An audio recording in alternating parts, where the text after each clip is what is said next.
Je m'appelle Albin, donc j'ai 20 ans. Enfin, cette année, j'ai 20 ans. Je suis en dernière année junior. Donc, je suis arrivé dans la COVTT il y a 4 ans. Ma première compétition, c'était en 2017 avec les Red Links. Et donc, je suis toujours auprès des Red Links 07.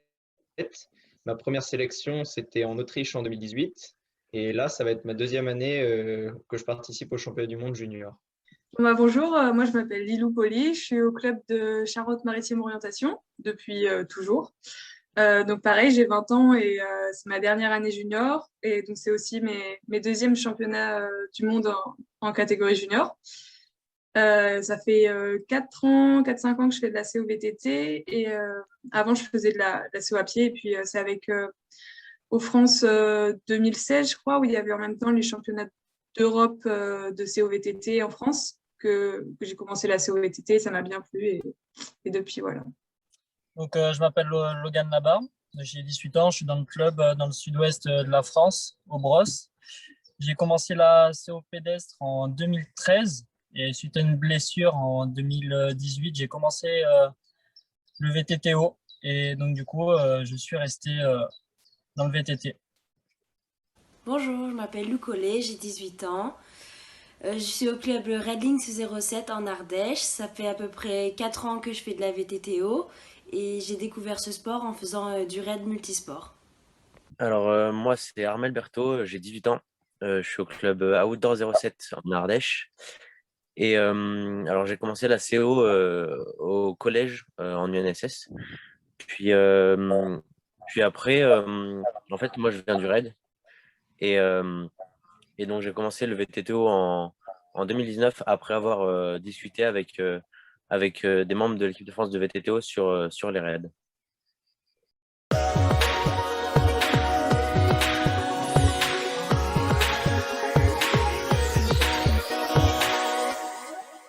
Eh bien, donc, bonjour à tous. Merci de nous retrouver sur cette vidéo de présentation avec nos juniors de l'équipe de France d'orientation à VTT. Ils sont au nombre de 5, 3 garçons et 2 filles. Ils viennent de se présenter à vous et de présenter un petit peu d'où ils viennent et de quel club. On va commencer tout de suite avec Logan, par exemple. Logan, toi, donc, tu nous disais, tu nous as expliqué que tu as fait beaucoup de VTT, de CO pédestre. Et puis ensuite, suite à une blessure, tu es venu sur le VTT orientation. Qu'est-ce qui te plaît dans cette discipline, du coup, du VTT? Quels sont les atouts, toi? Qu'est-ce que tu mets en avant? Comparé à la CO pédestre, je trouve que déjà, techniquement, on peut croire que c'est moins compliqué et ce que beaucoup de personnes pensent. Mais quand il y a une bonne densité de chemin, c'est quand même très compliqué. Et même, c'est intéressant avec la stabilité de chaque chemin, tout ça. Mais voilà. Et du coup, pour ceux qui sont déjà venus du raid multisport, donc je pense par exemple à toi Lou, qui a fait beaucoup de raid multisport. Qu'est-ce que tu retrouves spécifiquement dans le VTT orientation? Déjà, au niveau des distances, c'est bien plus long que la CO pédestre. Et puis, au niveau de la technicité, au niveau du VTT, enfin pédaler et de l'orientation, elle est totalement différente.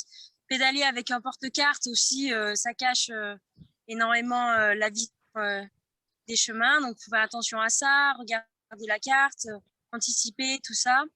Et puis, on n'a pas le temps non plus, mais en raid, on regarde énormément les paysages. Donc voilà, c'est cool.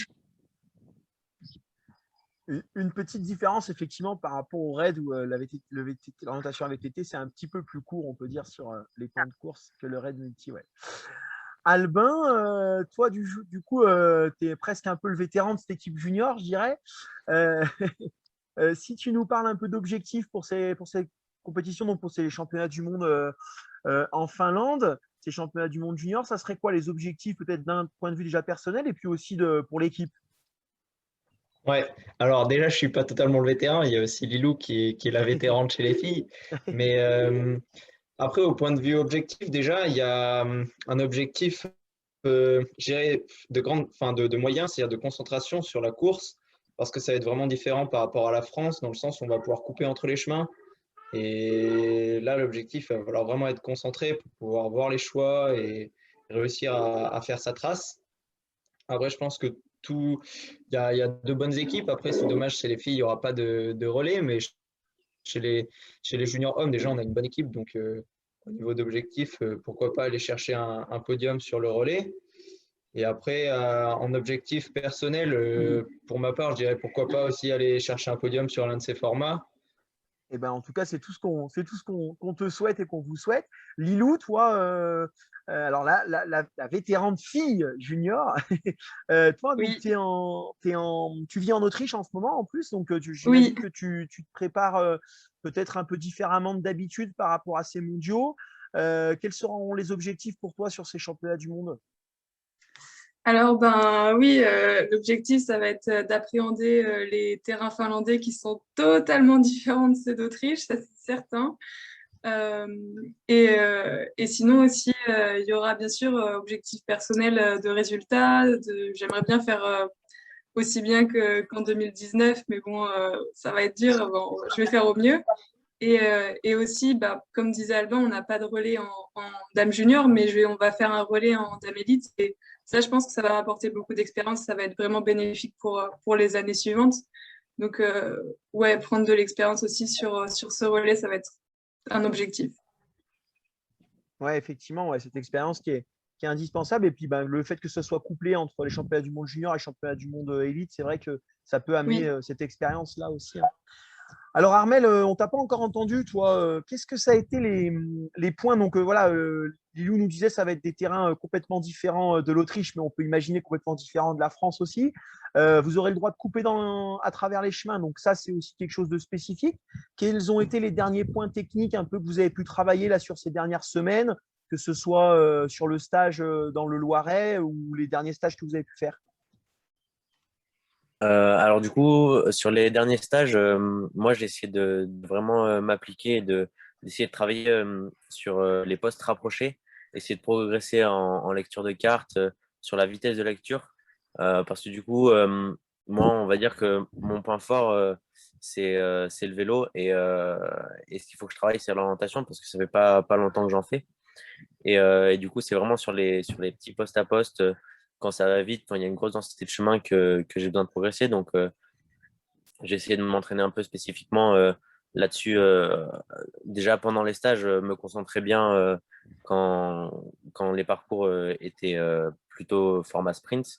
Et puis après, en dehors des stages, j'ai essayé de m'entraîner sur des cartes autour de chez moi où il y a une bonne densité de chemin et me mettre un peu des balises de partout pour ouais, m'entraîner à progresser sur la lecture de cartes. Logan, toi, c'est quoi l'entraînement spécifique? Est-ce qu'il y a des choses, des similitudes avec la forêt du sud-ouest où tu es et la Finlande? Est-ce qu'on peut retrouver des choses qui seraient du coup intéressantes pour l'entraînement? Bon, moi, déjà, à côté de chez moi, il n'y a pas beaucoup de cartes de VTT. Ouais. Donc, déjà, pour s'entraîner en orientation, c'est un peu compliqué. Mais après, oui, les terrains, ils peuvent peut-être ressembler. Déjà, il n'y a pas trop de dénivelé chez moi. Et j'ai quand même quelques cartes de VTT où il y a une bonne densité de chemin. Donc, c'est bien sympa. En plus, j'ai des gens pour mon club qui me tracent des entraînements. Il y a eu aussi, là, sur les derniers préparatifs, on a eu Jean-Charles, qui est une figure de la CEVTT en France, Oui. qui nous a tracé des simus typés finlandais, enfin de Finlande, sur les cartes qu'on va avoir et sur d'autres cartes finlandaises. Et ça, bah, la simus, ça reste quand même un gros point pour travailler la carte à distance, quoi, sans y être. Ça reste le meilleur moyen. Ouais, effectivement, on peut imaginer que voilà, sur toutes ces simus, vous, surtout en VTT, où il y a cette notion de choix d'itinéraire qui est quand même hyper importante, et Ouais. plus vous en faites, et j'imagine, et plus c'est intéressant en termes ouais, pour se préparer pour ces mondiaux. Et en plus, Ouais. sur ces simus-là, on a les traces GPS et les splits des Finlandais qui ont couru sur ces cartes. Et du coup, ben, nous, c'est super pour nous. Après, on peut analyser bah, les choix qu'on a fait par rapport à eux, leurs choix et leur temps. Et c'est vraiment bien. On sent une bonne préparation en tout cas hein, sur ces dernières semaines. Donc ça c'est vraiment top. On on espère que ça va pouvoir bien payer pour vous. Comment ça va se passer, Lou, du coup, l'enchaînement des jours de course? Voilà, et on sait qu'il y a un certain nombre de compétitions, Mastart, longue, moyenne, le relais, le sprint. Comment on gère ces enchaînements de compétition? Vous qui est quand même, voilà, vous êtes jeune, donc vous êtes jeune et donc ça veut dire voilà, qu'il va falloir aussi récupérer. Voilà, comment ça se gère? Eh ben oui, ben moi, ça va être mes premiers championnats du monde, donc ça va être une découverte aussi. Et puis, on a la modèle pour déjà s'habituer au terrain, et puis voilà, pour voir ce qu'on peut voir déjà en visualisant. Et puis moi, je sais que là où je ferai peut-être un meilleur résultat et ce que je préfère, c'est les longues distances. Donc là, je mettrai tout mon maximum pour la longue distance. Et puis les autres courses, faire au mieux et puis surtout me faire plaisir. Voilà. Bah, écoute, ça paraît un bel objectif déjà. Ça paraît un bel objectif de compétition. Armel, un jeune là qui veut se lancer, toi qui nous expliquais aussi que tu viens du Raid Multisport, quelqu'un qui voilà qui sait pas trop, qui aime bien l'orientation, qui aime bien le VTT. Qu'est-ce que tu lui donnes comme premier conseil? En tout cas, c'est quoi pour donner envie à quelqu'un de se lancer en orientation VTT? Alors, moi, le premier conseil que je donnerais, c'est venir sur les week-ends de compétition que les clubs proposent toute l'année. C'est vraiment sur ces week-ends qu'on se rend compte de l'ambiance qu'il y a, l'engouement qu'il y a autour de la CEA VTT. Et puis, c'est vraiment un sport, je pense, où tout le monde est là pour se faire plaisir, pour progresser. On voit sur les VTT orientation euh, que tout le monde partage la passion de l'orientation. C'est pas un esprit comme le triathlon, je pourrais dire, où on pourrait se mettre des bâtons dans les roues. Après la course, tout le monde débriefe ensemble sur les splits, voilà. Et ouais, voilà, vraiment faire des week-ends comme ça. Et voilà, au fur et à mesure, moi, quand j'ai commencé le VTT orientation, c'est vraiment en faisant des week-ends que j'ai progressé et que j'ai vraiment que je me suis rendu compte que c'était la discipline dans laquelle je voulais évoluer. Donc voilà, le conseil que je donnerais, c'est venir en faire, essayer. Et puis... Alors, on note bien. On note bien. Merci pour ces précieux conseils. Logan, ça serait quoi, toi, les conseils que tu peux donner à quelqu'un qui veut se lancer, toi qui aussi est venu de l'orientation et quelqu'un qui veut se lancer dans le VTT orientation? Bah, déjà, c'est compliqué. Non, déjà, il y a une part de, par exemple, pour la course d'orientation, moi au début, je faisais de l'athlétisme et franchement, je commençais à en avoir marre par exemple, courir autour d'un terrain et je trouve ça beaucoup plus ludique. La course d'orientation, par exemple, et même, c'est plus compliqué. Faut allier quand même le physique et le mental parce qu'il faut bien rester concentré pendant toute la course, que ce soit en course d'orientation ou en VTT orientation, où c'est exactement pareil, où il faut rester bien concentré sur la lecture de cartes. Donc ouais, c'est surtout ça, je pense. Très bien. Eh ben, écoute, on note ces conseils. Albin, si on parle un petit peu matériel, voilà, vous êtes des jeunes, vous êtes pas professionnels et puis surtout, vous ne travaillez pas à côté. Vous êtes tous étudiants là sur les juniors. Donc, comment ça se passe au niveau du matériel? On sait que vous avez des super vélos de qualité. Comment on peut avoir du matériel de qualité pour faire des bonnes VTTO? Je pense déjà, avant de faire, pour commencer en tout cas la COVTT, il n'y a pas besoin d'avoir du grand matériel de qualité. Après, pour le matériel qu'on a nous maintenant, c'est aussi grâce par exemple aux sponsors, tout ça, parce que même si effectivement la course d'orientation à VTT est un peu moins reconnue que d'autres sports, il y a quand même pas mal d'entreprises et autres qui portent un intérêt tout particulier sur ce genre de sport où il y a à la fois le physique, mais il y a aussi mentalement, comme le disait Logan, il y a vraiment un effort mental et c'est vrai que ça, les entreprises aiment beaucoup. Donc, je sais que pour ma part, j'ai démarché des entreprises et même je suis soutenu par la Fondation INP ou le Club Sport Ardèche qui m'aident beaucoup financièrement sur ce côté-là. Après, je sais qu'il y a Lilou aussi qui, son vélo, pareil, a réussi à avoir un partenariat avec Cube. Globalement, on arrive toujours à se débrouiller en sollicitant un peu à droite à gauche pour avoir du matériel de qualité sur ces championnats. et tout au long de l'année. Ouais, du coup, Lilou, tu veux nous expliquer un petit peu alors sur la partie peut-être aussi entretien du matériel. Enfin, j'imagine qu'il y a des choses hyper spécifiques. Comment ça se passe sur une semaine de compétition? Il peut peut-être aussi y avoir de la casse, peut-être. Donc voilà, comment ça on le gère? Vous partez avec du matériel de rab? Voilà, comment ça se passe? Alors oui, normalement, on part avec du matériel de rab. Là, ça va être un peu spécial parce que la Finlande, c'est loin, qu'on y va en avion, donc on peut pas prendre beaucoup de matériel de réparation et de rechange. Mais sinon, oui, on essaie de toujours avoir, je dirais, chaîne, pattes de dérailleur, pneus. Ouais, c'est l'essentiel et d'autres trucs. Et pour s'il y a de la casse, mais sinon, en termes d'entretien, après chaque compétition, on va laver nos vélos, on va vérifier que tout fonctionne bien pour le lendemain. C'est très important d'avoir son vélo qui est prêt et qui est opérationnel pour le jour de la course, afin d'éviter qu'il y ait des pépins pendant la course, quoi. Et aussi, pendant la course, on prend du matériel de réparation au cas où, pour déjà, si on est en longue distance, pour pouvoir rentrer un minimum. Ok, ouais, non, mais effectivement, ça paraît logique, mais c'est sûr que ça fait partie de l'activité forcément orientation VTT. Pour finir un petit peu, pour comprendre aussi bien comment vous arrivez à entraîner, c'est quoi le pourcentage, Lou, par exemple, le pourcentage de ton entraînement entre la CO pure et le VTT pur?